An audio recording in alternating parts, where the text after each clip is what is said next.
चलिए, आज का टॉपिक है ऑपरेटिंग सिस्टम। ठीक, तो ऑपरेटिंग सिस्टम क्या समझ में आता है? ऑपरेट करने वाला सिस्टम, है ना।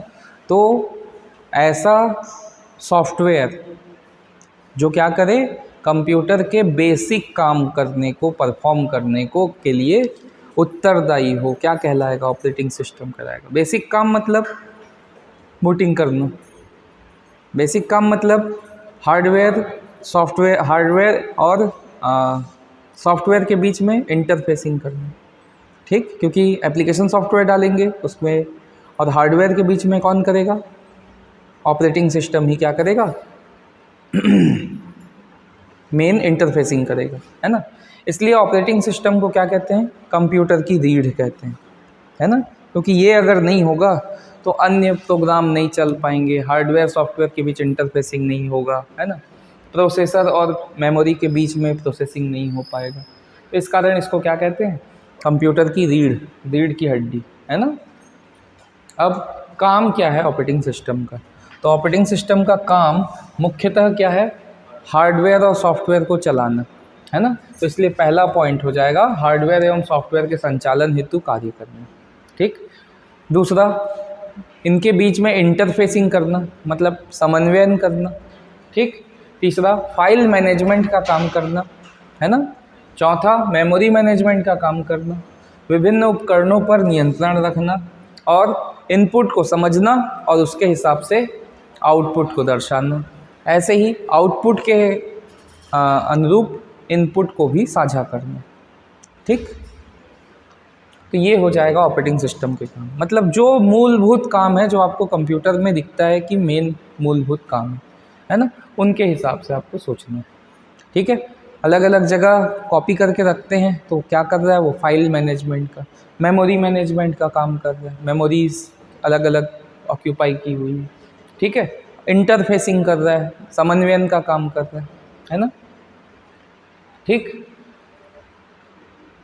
अगला ऑपरेटिंग सिस्टम के प्रकार, है ना।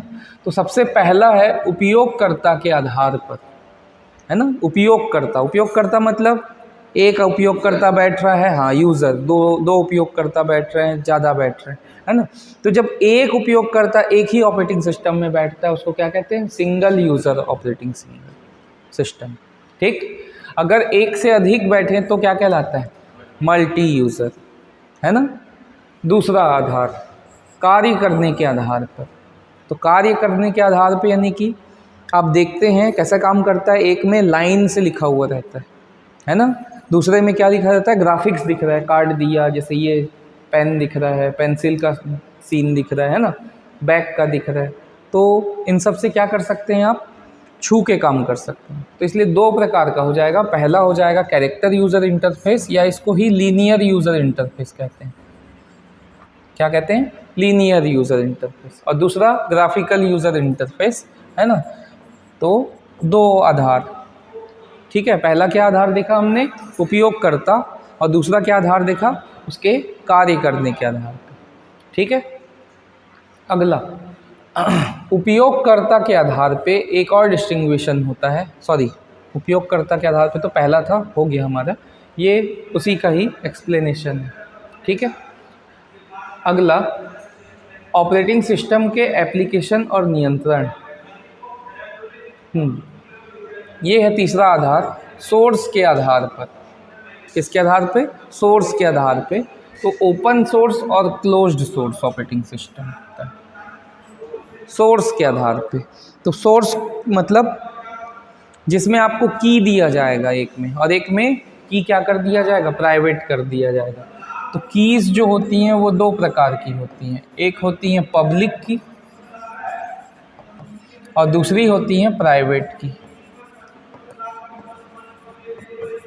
ठीक है, पब्लिक और प्राइवेट दो प्रकार की कीज़ होती हैं। पब्लिक की मतलब जिसको मुफ्त में उपलब्ध कर दिया जाता है पब्लिक को। प्राइवेट मतलब एक पर्टिकुलर जो पैसा दे करके आप उसको ले सकते हैं, या प्राइवेट सर्कल में जो चलते हैं, पेड सर्कल में, है ना। तो ओपन सोर्स ऑपरेटिंग सिस्टम